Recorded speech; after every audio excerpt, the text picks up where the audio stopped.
নমস্কার বন্ধুরা, কেমন আছেন সবাই? রত্নাস কিচেনে আপনাদের স্বাগত।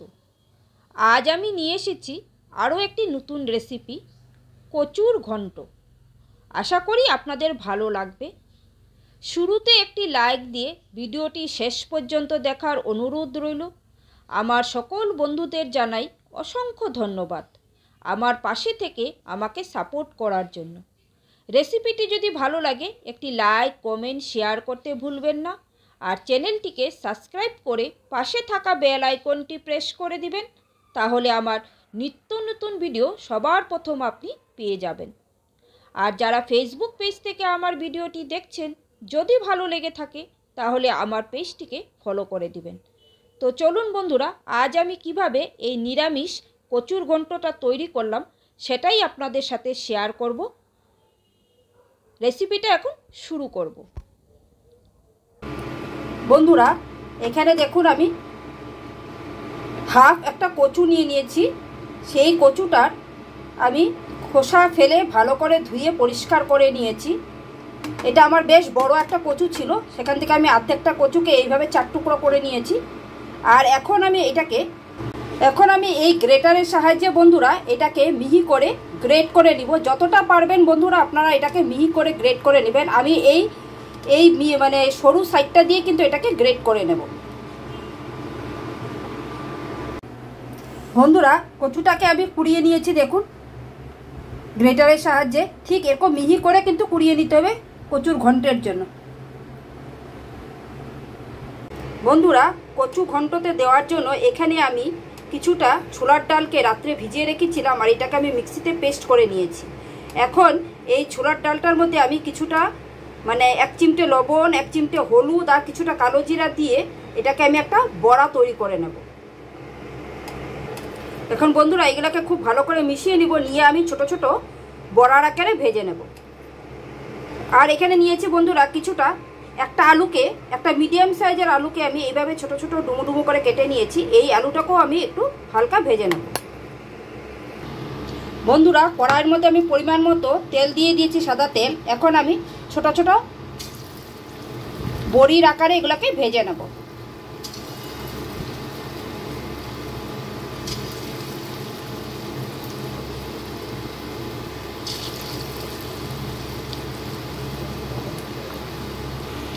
বন্ধুরা, ডালের বড়াগুলো আমি সব দিয়ে দিয়েছি, দেখুন। এখন আমি এগুলাকে বেশ উল্টে পাল্টে একটু লাল করে বড়ির আকারে ভেজে নেব। বন্ধুরা, ডালের বড়াগুলো আবার ভাজা হয়ে গেছে, দেখুন। ঠিক এরকম আমি লাল করে বড়াগুলো ভেজে নিয়েছি। এগুলোকে এখন আমি তুলে নেব। এখন একটা আলাদা পাত্রে রেখে দেব। বন্ধুরা, বড়াগুলো আমি সব তুলে নিয়েছি। এখন আমি ওই একই তেলের মধ্যে দিয়ে দিব 1 চিমটে হলুদের গুঁড়ো আর 1 চিমটে দিয়ে দিব লবণ। এখন নুন হলুদটাকে একটু ভালো করে আমি আগে মিশিয়ে নেব। তারপর বন্ধুরা এখানে যে আমি আগের থেকে আলুটা কেটে রেখেছিলাম সেই আলুটাকে ভেজে নেব। এখন আলুটাকেও বেশ একটু লাল করে আমি ভেজে নেব। বন্ধুরা, আলুগুলোও আমার ভাজা হয়ে গেছে, দেখুন। ঠিক আমি লাল করে ভেজে নিয়েছি। এখন আমি এই আলুগুলোকেও একটা পাত্রে তুলে রেখে দেব।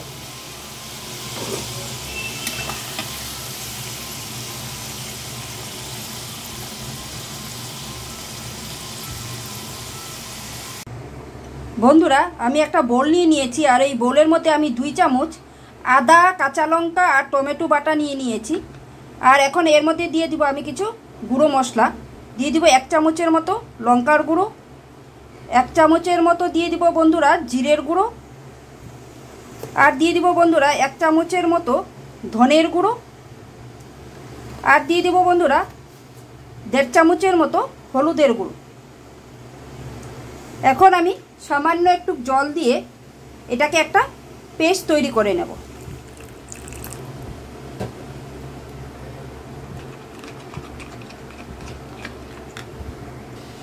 বন্ধুরা, পেস্টটা আমার তৈরি করা হয়ে গেছে। এটাকে এখন আমি 5 মিনিটের জন্য একটু রেস্টে রেখে দেব।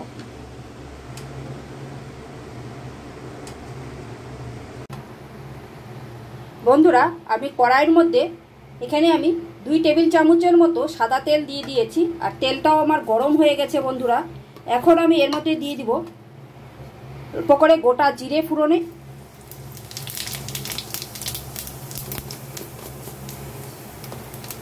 আর দিয়ে দিব বন্ধুরা দুটো শুকনো লঙ্কা আর দুটো তেজপাতাকে ছিঁড়ে দিয়ে দিলাম। এখন ফোড়নটাকে আমি 1 থেকে 2 সেকেন্ড ভেজে নেব। ফোড়নটা আমার ভাজা হয়ে গেছে বন্ধুরা, ফোড়ন থেকে খুব সুন্দর গন্ধ বেরিয়ে গেছে। এখন আমি এর মধ্যে দিয়ে দিব যে মশলার পেস্টটা তৈরি করে রেখেছিলাম, সেই মশলার পেস্টটা। এখন এটাকে আমি একটু ভালো করে কষিয়ে নিব যতক্ষণ না মশলার থেকে কাঁচা গন্ধটা চলে যাচ্ছে।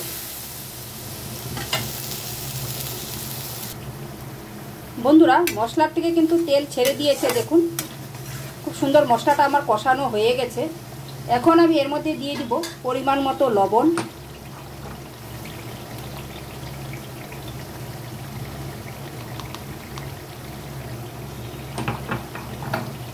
এখন লবণটাকে আমি খুব ভালো করে মিশিয়ে নিব বন্ধুরা মশলার সাথে। এখন আমি এর মধ্যে দিয়ে দিব গ্রেট করে রাখা কচুটা।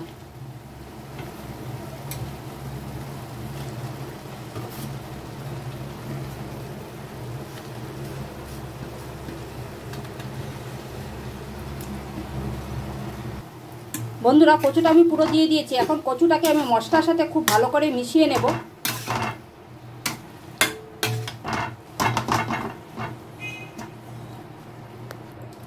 কচুটা আমার খুব ভালো করে মিশানো হয়ে গেছে বন্ধুরা। এখন আমি একটা ঢাকা দিয়ে এটাকে আমি 5 মিনিটের জন্য রান্না করে নেব। তো 5 মিনিটের জন্য আমি রান্না করে নিচ্ছি বন্ধুরা। আমি 5 মিনিট পর ফিরে আসছি। বন্ধুরা 5 মিনিট হয়ে গেছে, আমি এখন ঢাকাটা তুলে দিচ্ছি।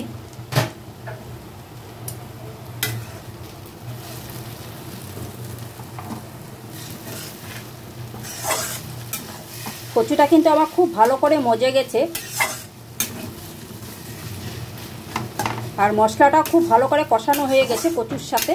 দেখুন খুব ভালো করে কিন্তু কচুটার মশলাটা খুব ভালো করে মিশে গেছে। এখন আমি এর মধ্যে দিয়ে দেব বন্ধুরা হাফ চামচের মতো চিনি, যেহেতু নিরামিষ রান্না তাই একটু চিনি ব্যবহার করলাম। আর দিয়ে দিব বন্ধুরা 2 চামচের মতো নারকেল কোড়া। এই কচুর ঘন্টটা নারকেল বাটা দেওয়া করলে দুর্দান্ত লাগে বন্ধুরা। এখন এই চিনিটাকে নারকেলটাকে আমি কচুর সাথে খুব ভালো করে একটু মিশিয়ে নেব।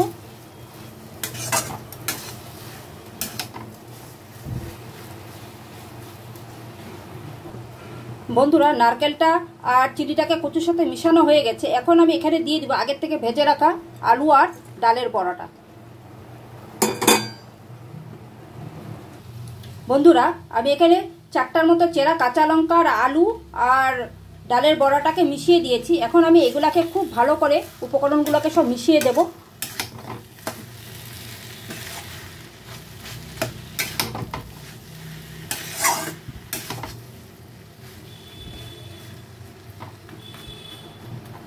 আর এখন একটা ঢাকা দিয়ে বন্ধুরা আমি আরও 5 মিনিটের জন্য রান্না করে নেব। তো বন্ধুরা আমি আবার 5 মিনিট পর ফিরে আসছি। বন্ধুরা 5 মিনিট হয়ে গেছে, আমি ঢাকাটা তুলে দিচ্ছি। এখন আমি আবারও সবগুলোকে একসাথে মিশিয়ে নেব।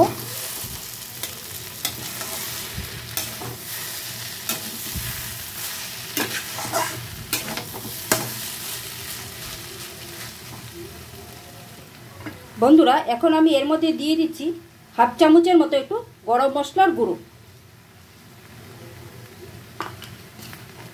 এখন গরম মশলা গুঁড়োটাকেও একটু আমি ভালো করে মিশিয়ে নেব।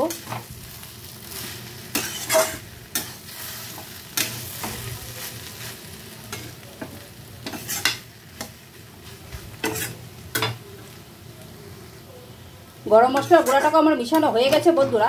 এখন আমি গ্যাসের ফ্লেমটাকে বন্ধ করে দেব। আপনারা চাইলে এখানে একটু ঘিও ব্যবহার করতে পারেন। আর আমার এই নিরামিষ কচুর ঘন্ট ডালের বড়ি দিয়ে কমপ্লিট হয়ে গেছে বন্ধুরা। তো আজকের এই রেসিপিটা আপনাদের কেমন লাগলো অবশ্যই আমাকে কমেন্টস করে জানাবেন। যদি ভালো লাগে একটা লাইক আর শেয়ার করতে ভুলবেন না বন্ধুরা। তো আজকের ভিডিওটা আমি এখানেই শেষ করছি। আপনারাও একদিন বাড়িতে এইভাবে নিরামিষ লাউয়ের বন্ধুরা, কচুর ঘন্ট তৈরি করে খাবেন ডালের বড়ি দিয়ে। আশা করি আপনাদের ভালো লাগবে। তো বন্ধুরা, আপনারা সকলেই সুস্থ থাকবেন, ভালো থাকবেন। আবার একটা নতুন ভিডিও নিয়ে আমি আপনাদের সামনে চলে আসব। Thank you.